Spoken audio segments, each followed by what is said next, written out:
What's up? Today we are talking about education in the state of Tennessee. This is a broad look at PK-12, so pre-kindergarten through 12th grade school in the state of Tennessee, how it ranks nationally.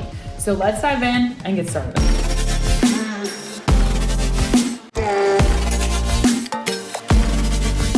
All right, so just a little background. This video came about because I often have people asking about schools locally. So then that obviously got me into a rabbit hole about what are we like nationally as a state, and then we narrow down into different districts and areas. So this is a part of a series essentially, and this one is specifically about a broad overview of what's happening in the state of Tennessee, what kind of schools do we have, and then primarily how we rank nationally when it comes to college readiness, when it comes to our NAEP reading and mathematics scores, preschool enrollment, graduation rates, and college readiness, which is our ACT, SAT scores. So that's what we're gonna talk about in this video. I also wanna point out to you that I am a licensed educator in the state of Tennessee. Yes, I'm a real estate agent, and this channel is for my real estate business, but I am also licensed in the state of Tennessee as a 7 through 12 grade math teacher. That is what I did previously, as well as did instructional technology, did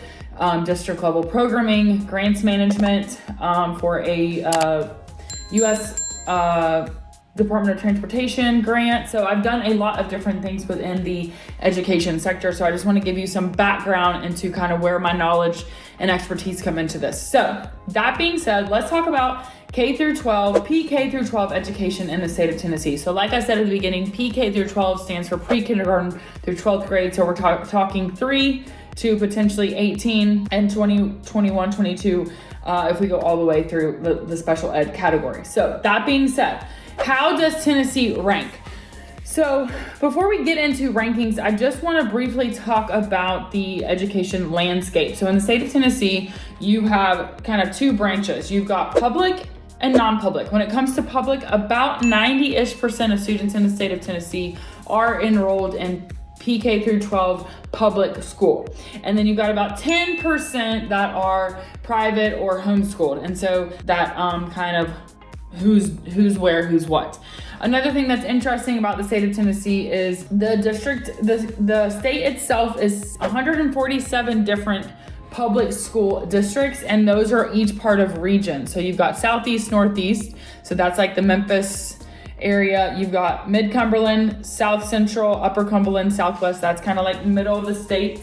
You've got East Tennessee, which would include Knoxville, Knox County, and then you've got First Tennessee, which includes the Tri-Cities area, just for context of where these core regions and statewide support kind of offices are.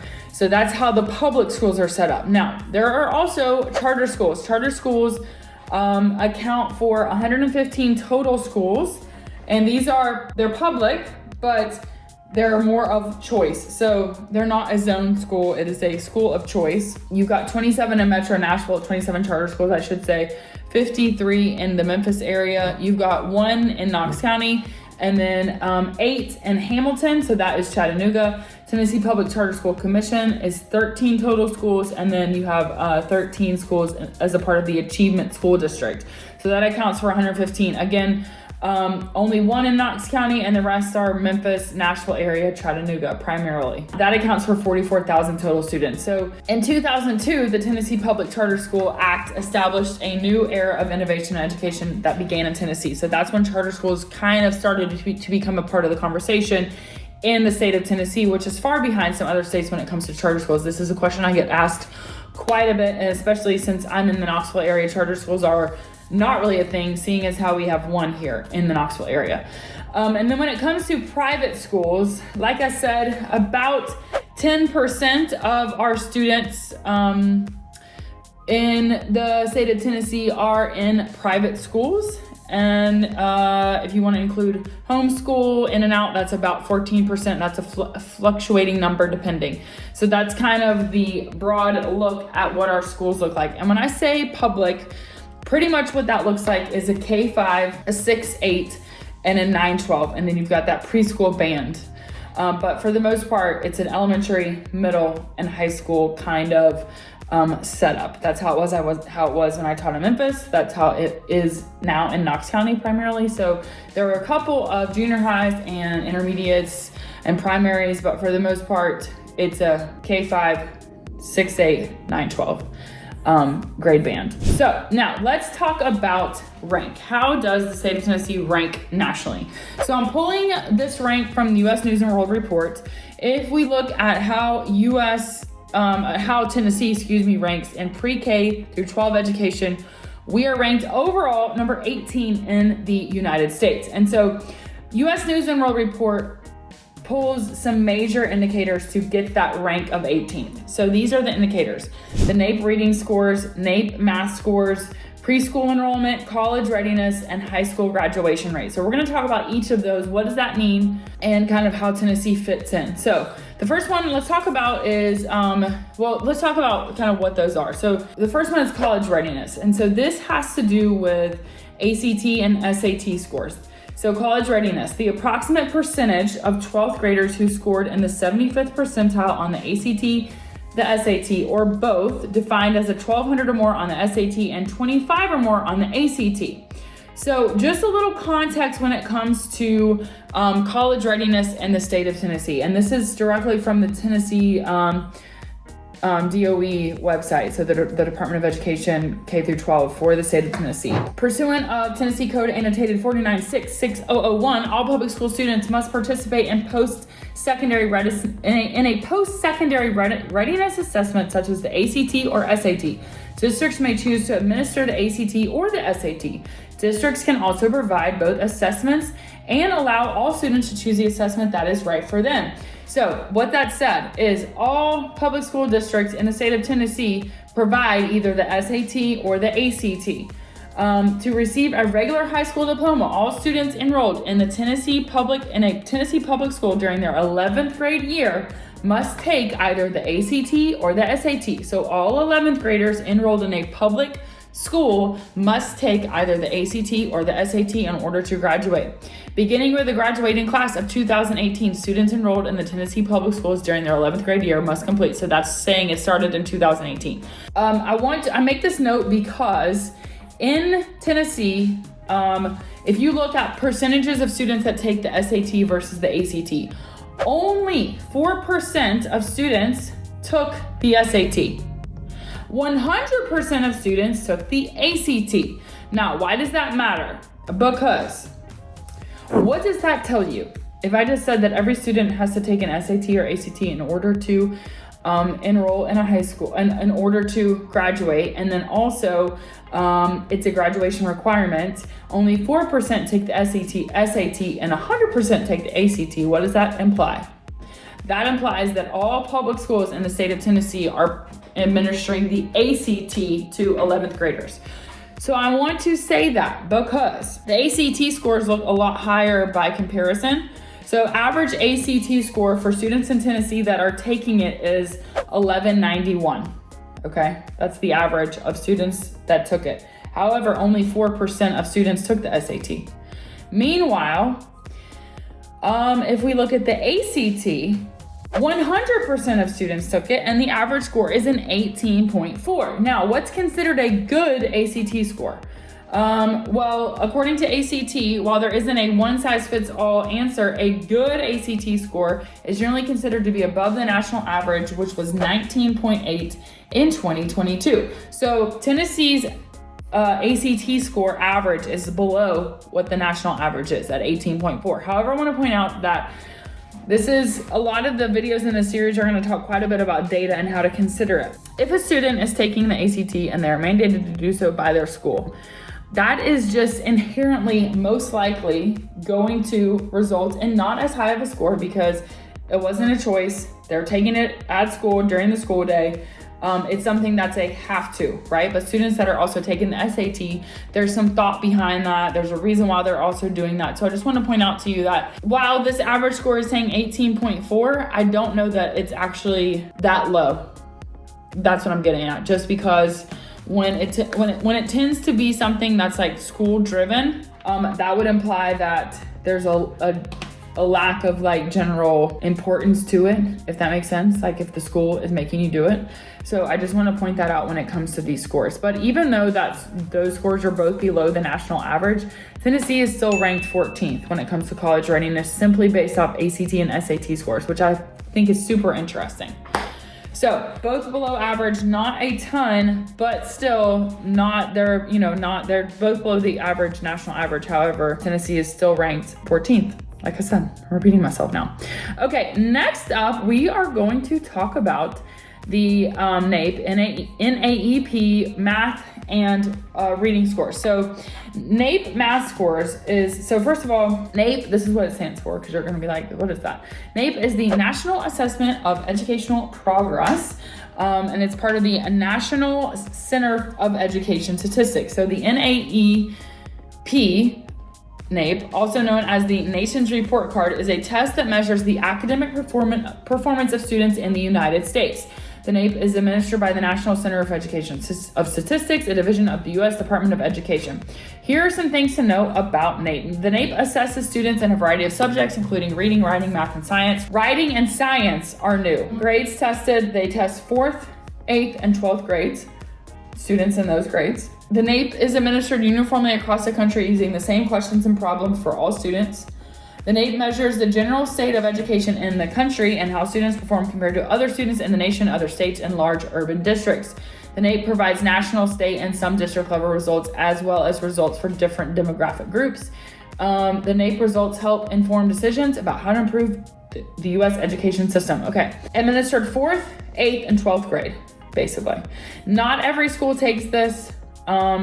This is, I don't know, I was trying to find out how exactly they decide who takes them.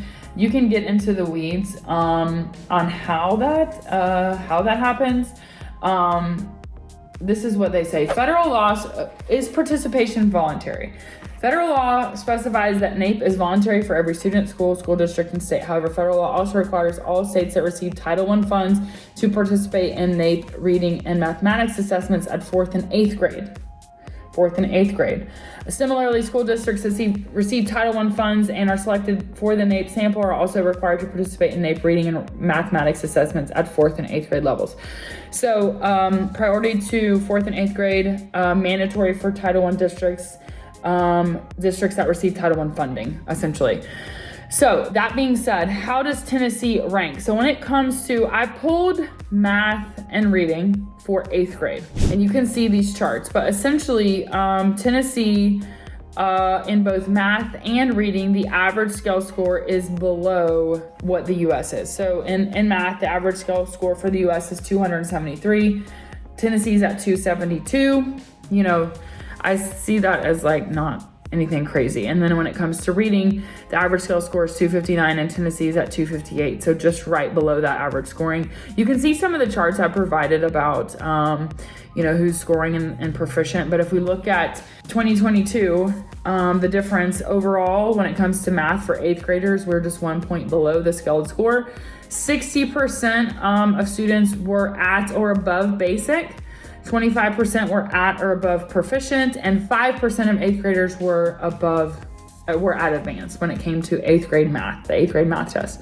For reading, 67% of students were at or above basic, 3% were advanced, and 28% were at or above proficient. So we're right on track with what's happening nationally. I do think it's interesting that if you look at the line graph of math and reading tests both, from 1992 to 2022, there looks to be like a slight incline, and then you see like kind of tapers. So I think that's quite interesting. So again, all this data we're kind of taking with a grain of salt. So then if we consider, so we said that, U.S. News and World Report is ranking Tennessee as number 18th overall in public K-12 education.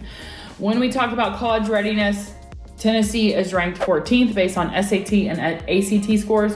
So then when we talk about NAEP scores, Tennessee is ranked number 29 in math and number 35 in reading, which I find interesting because maybe I'm getting a little bit in the weeds here, but I just want to say we got to take all this data with a huge grain of salt, because if we're 29th in math and we're 35th in reading, but we're 14th in college readiness. Like, there's a disconnect there, right? Just a side note, okay? I'm just gonna leave that right there. That's all I'm gonna say. Okay, next up we talked about math, we talked about reading, we talked about college readiness. Now we have preschool enrollment. Tennessee is ranked 35th in the country for preschool enrollment. Preschool enrollment, basically this helps school readiness. It's for great brain development, social and emotional skills, fine motor skills, imagination, creativity, self-regulation, and then long-term benefits overall of all of those things. And also the idea that early preschool enrollment implies that we are reducing disparities among opportunity of children from different socioeconomic backgrounds. So as far as how U.S. News and World Report says this preschool enrollment, this is the percentage of children ages 3 or 4 enrolled in a nursery or preschool. So Tennessee again ranks 35th in this category. So not great, not really amazing. Percentage of students 3 to 5 years old enrolled by state. You can see this graphic. Tennessee, 53% of children 3 to 5 are enrolled in preschool education of some sort. The national average is almost 60% at 59. So Tennessee, ranks lower in that. So that's when it comes to preschool enrollment. Okay, so finally, high school graduation rate. Now, this is another one. High school graduation rate, the 4-year adjusted cohort high school graduation rate for public schools. If you look at how Tennessee ranks in their high school graduation rate, according to U.S. News and World Report, this one piece of that data, they are ranked number 2. About 90%. So the latest data for the 2022-23 school year came out November 2023. At the time of this video, it's September 2024. So that would imply that our graduation rate for the previous school year is going to be announced November of this year. So we're a few months ahead. So that's why we're talking about 2022-23 data. That was released November of 2023. So statewide graduation rates at a record high for the 2022-2023 school year at 90.6%. Today, the Tennessee Department of Education announced the 2022-2023 statewide graduation rate is 90.6%, exceeding the 90% for the first time and achieving the highest graduation rate on record since 2012. For the 2022-23 school year, the most notable takeaways from the graduation data include Alcoa City Schools, Clay County, Fentress County, Haywood County, and South Carroll Special School District each had over 99% graduation rates.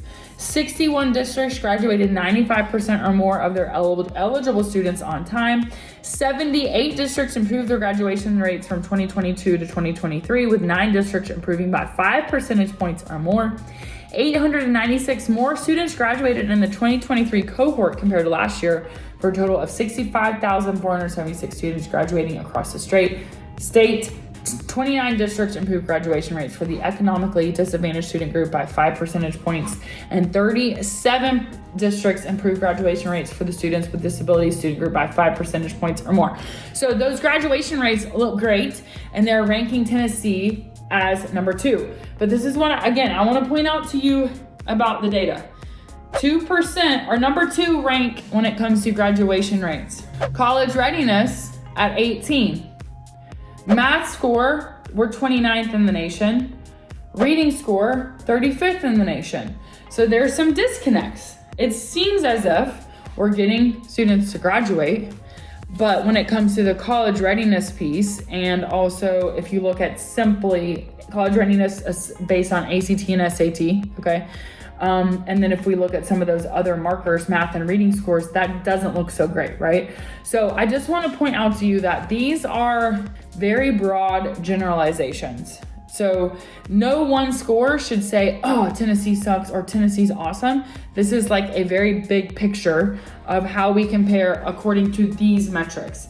And so that's whenever you're looking at schools and data, you have to take it all with a huge grain of salt. And the best way, and I talk about this as well when I talk about the district level videos, is that yes, the data matters, but also the school culture matters, attendance matters, teacher retention matters. So it's not just a matter of ACT and SAT scores. It's not just a matter of the reading score or, the preschool rate. It's yes, those are very easily quantifiable pieces of data that are pretty uniform.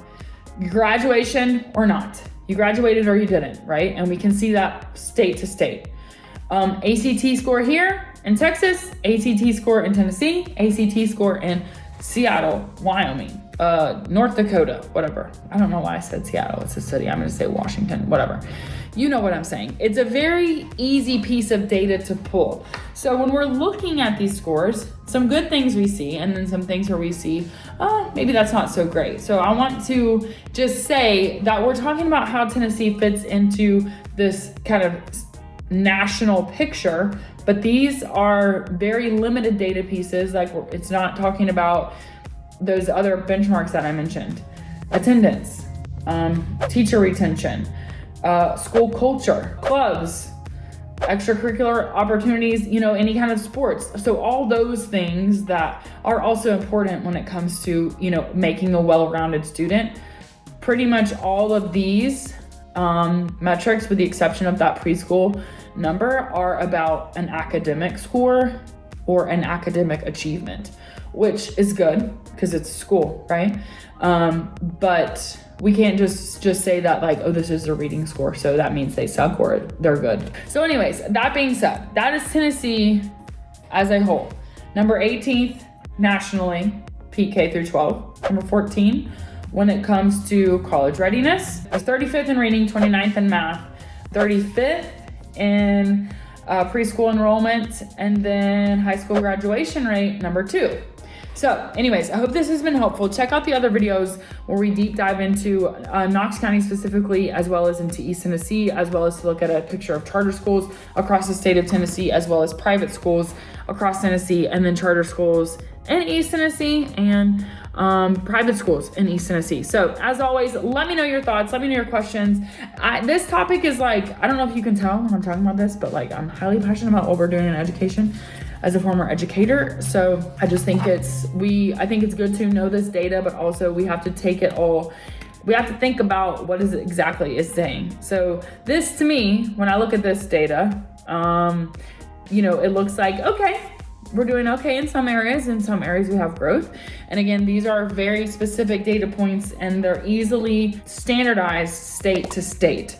So I just want to point out, like, these are very broad. And so I'll leave that there. So I hope this has been helpful. As always, let me know your thoughts. And I have so much more to share with you. So subscribe and I'll see you on the next video.